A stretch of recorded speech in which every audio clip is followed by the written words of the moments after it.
on YouTube? David here from the future. Just got a quick message for you.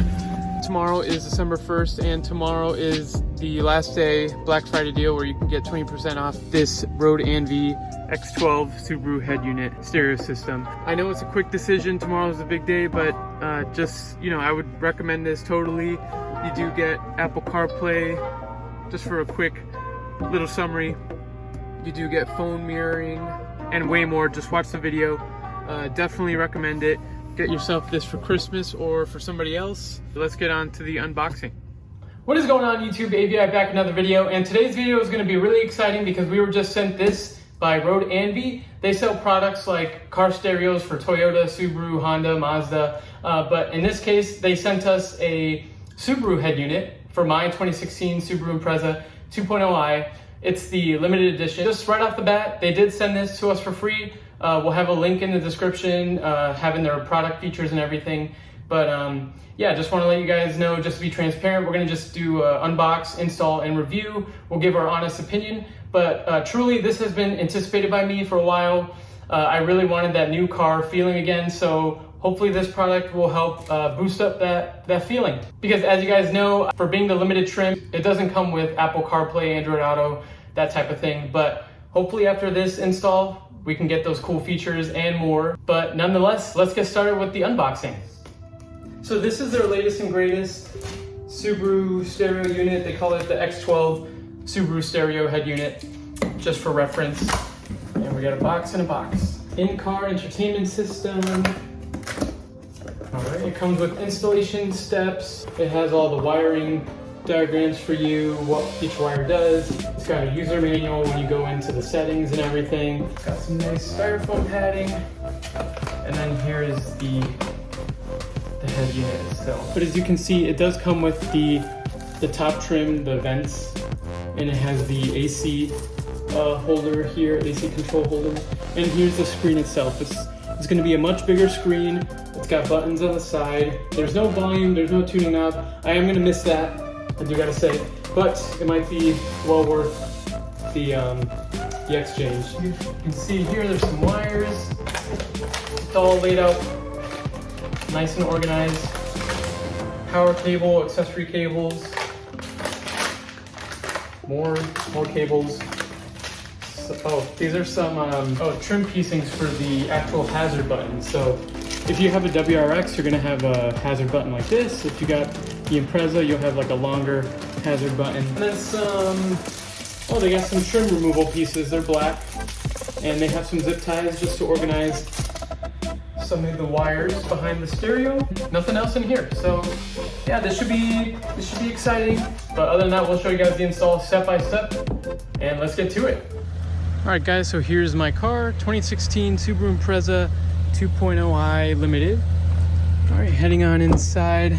I got everything that you will need, and if there is anything else you might need, we'll just adapt later in the video. But I do have here Phillips flathead screwdrivers of various sorts, just in case. The pry tools that were in the kit itself, and then all the wires which are labeled. Then I'll show you guys my head unit. 120,000 miles, so looking for a new little upgrade in my interior. Sorry it's a little messy, but here is the old factory stereo head unit. Some of the things I'm gonna miss the volume tuning knob to crank out the volume if I want to. You do have these touch sensitive, settings here. Really responsive, fast. So almost a 10-year-old car, they're still pretty responsive. I do like how, I just found this out recently too, but you could set this up as like a dual split screen type of thing. And then these apps, I was just hoping for some sort of update from Subaru to have like a mirror link or something, but just never came out. It'll be worth it with the new head unit here that I got. And yeah, should be a fairly simple install. Yeah, I'm hoping that we don't have to mess with those cables underneath here to remove the glove compartment. If we do, that's the easiest part. But from what I hear, there's like a 10mm bolt on this side and on the passenger side that are really hard to get to. So I'm just hoping that's for the WRX models. But let's go ahead and start with the install.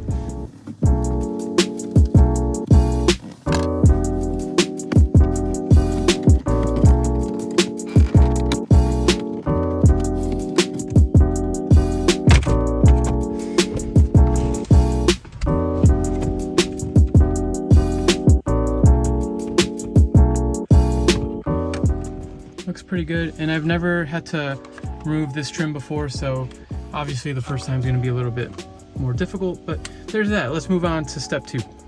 Okay guys, on to step 2. Sorry I'm already failing you, but you do need one of these, a little ratchet bolt remover. I do have an extension just so I don't scratch my fingers, but there are 2 bolts up here. They're labeled as number 8, but they're really a 10 millimeter. That's what I'm using, and I already have them loosened up, but I'm just gonna want to remove these 2, and then we'll move on to step 3. Okay guys, so I was hoping that was gonna be step 3, but after giving this a tug, it's not budging, so I'm thinking we're gonna have to go through the glove compartment, and we'll try to take this head unit out that way. So the glove compartment's actually pretty easy to remove. You just open it up. Here is the dampener that you're gonna wanna detach from here. I've already done that. So you just kind of press these tabs in and it comes off. Now this one's a little wobbly, and then you just give it some force on each side here. A little too much force. And then it just comes off these hinges here. This dampener, you could just put that right back and it hooks on into one of these hinge points. All right, now let's move on to step 4, I guess. Step 3 was removing the glove compartment. Step 4, let's see what we got here. All right, so it looks like that bolt all the way far left is what we're gonna try to remove. As far as AC components, I don't really see any. So that's good. So we're gonna just try and remove that bolt. Alright, you do kind of have to get yourself under here. This is supposedly the easy side too. Alright, now I really don't want to lose this bolt, so I do have another trick in hand. I do have this magnet end that will hopefully help me from preventing it from dropping it. Alright, carefully bring it out and you should have the bolt. It could fall down pretty easily with any little jerk, so just try to be careful. Use a magnet if needed. Now onto the driver's side. Step 6. Step 6, onto the driver's side. This side's supposed to be a little bit more challenging. It's actually a little bit easier when you have the right stuff. So what you're gonna need, the ratchet, you need the extension, and the secret key here is you need a universal joint, a swivel joint, just to get into that tight space. All right, so universal joint in, 10 millimeter as well. And we're gonna go head first into the driver's side well here. You're almost gonna wanna put yourself on your back, and it's pretty dark, but it's right there, you can see it. You might have to move some wires away, the foam wires that you see over there. I just have to push them back, but we're gonna aim straight there. And this time we're gonna set up our magnet, because with that universal joint, we're definitely gonna drop something. All right guys, finally got it out from here. This definitely was the most longest, annoying step. Broke it loose with that 10 millimeter ratchet, and then I just unscrewed the rest of the way with the magnet and I caught it. So I don't know how I'm gonna put this back on, but we might go without one unless I decide to get a longer extension and put it in like in a more stabler way. But for now, I think we can survive with 3 bolts on instead of 4. But let's move on to step 7. Let's give this a tug now that we got 4 bolts removed. There we go. Just what I wanted to hear. Okay guys, wow. So that was actually probably the hardest step of them all. Just all those tabs were pretty much hard to remove, and everything looks good on the side here except on the shifter. Took a little bit of a sacrifice here. So just so you guys, learn from me, just put something over here while you're trying to remove all those tabs, so you're resting the head unit right here. Finally, we're moving on to the final steps of attaching this new head unit. All the stuff is plugged in. Now I'm going to transfer stuff from the old unit onto the new unit, such as the vents, the hazards, the AC, controls. So here looks like you'll need a Phillips head screwdriver. There's going to be 4. So we're going to do that quick and then we'll do the vents. Okay guys, decided to do this part at home because it was getting really cold out and dark. So really needed my fingers for this. This will install on the new head unit trim piece, and yeah, and then I'll continue this in the morning because it's cold and dark, and yeah, hopefully we can get a working head unit. All right guys, so the last thing we did was disconnect the vents, and I did that all at home. All you got to do now is connect the hazards, put the vents back in, which I have here.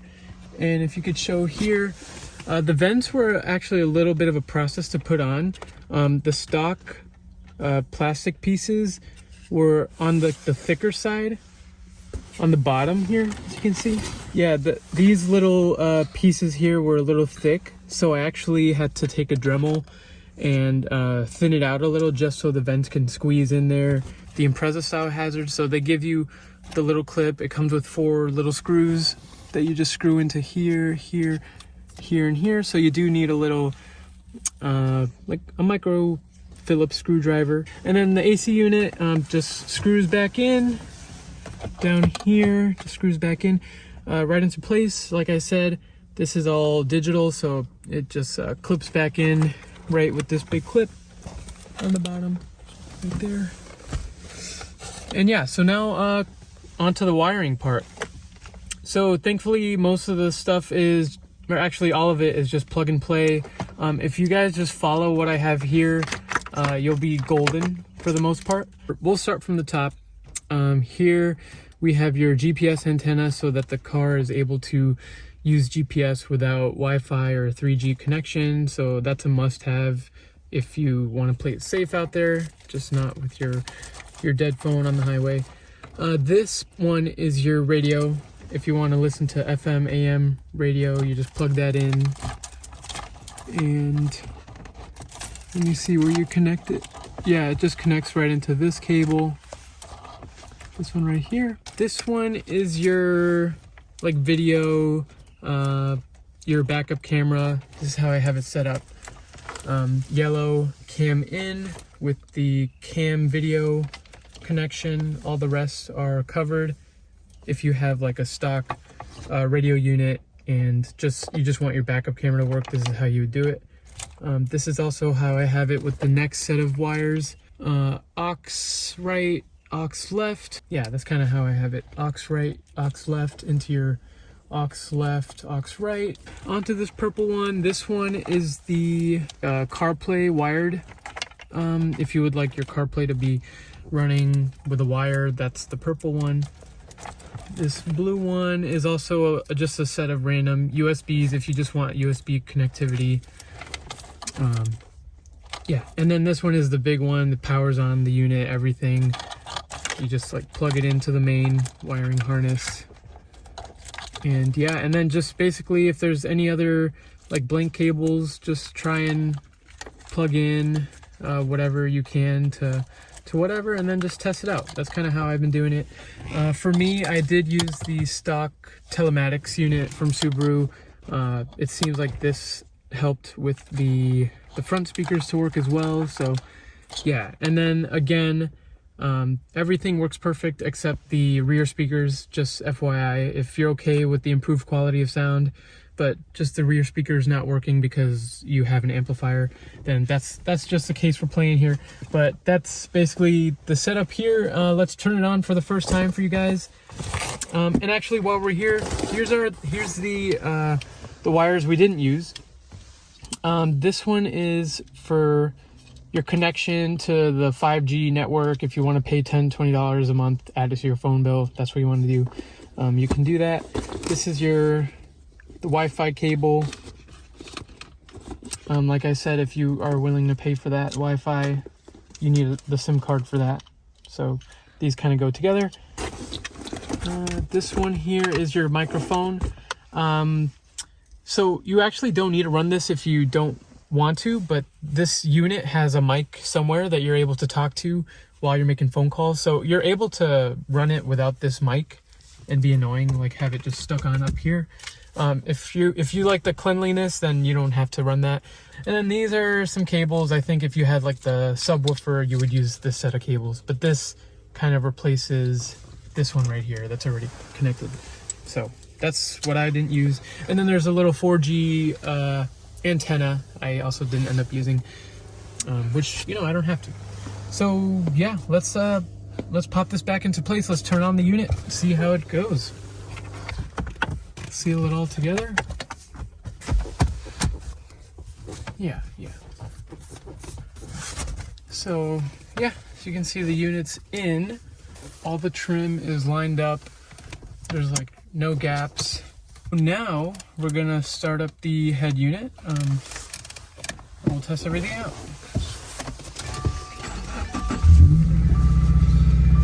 All right, awesome. So it already knows I've been using this head unit for a while, but I wanted to keep everything in the stock format. So this is what you're greeted with. Well, actually, when you unplug everything and plug it back in, you're greeted with like the Android logo and everything. So I took that experience away from you guys, but this is how it looks. This is your GPS. This is with Google Maps. It's not going to work now because you need the connection to run with it. Here, if you want to run Bluetooth music, things like that, you're able to do that, which works good. You swipe to the right, you get another screen. This is all customizable, by the way. We'll get more into that. But more music, the navigation, which is the Google. This one, phone link, is your CarPlay and Android Auto. Plus, this is a plus for me, you get wireless phone mirroring. So play with your phone, but on the screen, so you could watch Netflix from the screen, which I think is cool. We'll get more into that later. Just want to run through the functions first. Radio, FM. Yeah, you get your AM, FM function. I already have my presets. All right, on to the next screen. Well, actually, down here is some of your favorites. Google Maps, whatever was last used. So aux cord, I'm sure it works with the USBs, which I forgot to mention that I do have running here through the glove compartment. So I have the USBs here, the USB Apple CarPlay plugged into my cable, and there should be 3, but I think I do have one hidden there because I think 1 is enough for me. Bluetooth for your Bluetooth phone, music when you're ready to listen to Bluetooth music. This does have a calendar that links in with your phone, so you can see Thanksgiving is there. It's kind of cool that it links everything there. Google Chrome if you want to browse the web, but like I said, I don't have that set up because I'm not paying monthly for that. Now this, your sound system, essentially, if you're using this setup with the Impreza, you're gonna wanna turn on DTS, make sure that's on, so then you won't have that screechiness to your music. So make sure that's on, and then go for as much bass as you want. So you're able to customize the bass here, things like that. But like I said, only the front speakers work, but the quality of the sound is very much improved. If you want to have like a little float ball like on your phone, you can have it to the side there. This has your exact coordinates if you want that. Gallery if you want to save some pictures into here. Right now that's the stock stuff. And this is your gyro, like if you're, right now we're upside down. Let's reset that. And if you're like off-roading, I guess in a way, this is good for you. Next page, just more stuff. Your Play Store, if you're an Android user, you know how to use that. Basically, this is all just extraness. Settings we'll get into, but this is the app to use for your navigation. So this is your navigation. It's called iGo. You're able to use navigation without 3G or Wi-Fi connection. So this is good. It looks a little outdated, but it works if you need it. And then back here from the Play Store, I downloaded some things I use often. You're able to watch YouTube. It's not going to load now because we have no connection, but it does work if you want to connect to your hotspot, which we'll get to in a minute. But yeah, so that's a quick little summary. If you want to customize this whole screen setup, you're able to with your wallpapers. I haven't even gone through this yet, but if I want to use that, I could set as a wallpaper. Now I have that cool thing in the background. All you do is just hold the bottom. Widgets, you can control the way your screen is set up. You can also affect the way you scroll through, so it's just like a little fancier kind of setup. We'll try this cube in animation and see that setup. So yeah, you can see it's kind of scrolling like a cube. It's a little different setup. Let's check out settings, because this is where you want to be if you want to connect your hotspot while you're waiting for your girlfriend in the mall or anything. Wi-Fi. So hotspot on. We can connect to my phone. So I have my phone connected. Let me just show you guys that you are able to, well, now you're able to use Google Maps if you want, but just figured I'd show you guys with YouTube because that's easy. As soon as I load up YouTube, depends on where you are in the world. So now you're able to watch YouTube. This is my recommended feed. So you're able to watch whatever you want. We could watch Marquise Brown. I love New Jersey. I love New York. I love being right next to the Northeast and all the construction and everything. It's great. I think it's pretty cool, just that you're able to do that. Honestly, this might be better than like the heads-up unit on like a stock car. I mean, this like you could do anything with it. If you want to download Netflix, you can too, which I actually plan to do. So you can have like the drive-in experience from your car. But yeah, we're able to install it. That'll be installed in the background. Now me and my wife, we don't have to go to the drive-in. We could just sit in the parking lot and watch a movie. And before I forget, let's check out the backup camera. It is like, I think because the screen is much bigger than the stock head unit, the camera doesn't work as good, but it's still there. You still have your guidance lines. You're able to flip it like this, adjust the brightness, and adjust some more settings if you'd like. Another thing you can do is wireless mirroring. If you don't want to connect to your hotspot, anything like that, you can just connect from your phone to the screen here. Just go here, screen mirroring, your phone. It gives you a little list of instructions, but this is called ZJ AirPlay, and then it takes a minute to go in, but here you are.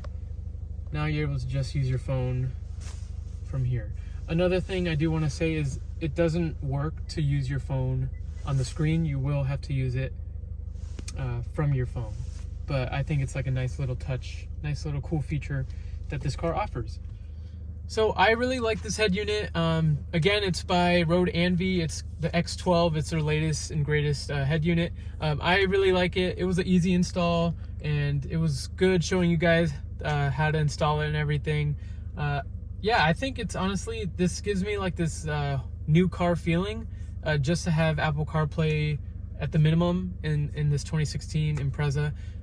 Really changes it for me. You know, I thought I had to like get a new car essentially, but now I have this. This car will stay for a little longer. And yeah, thanks again to ROADANVI. Use their link in the descriptions. You can buy directly from their website or Amazon. Thanks to them again. They did hook me up with this. And hopefully this video helps and you can buy yourself a new head unit from them. Thanks again for watching. Like, subscribe, and just like that, AVI out.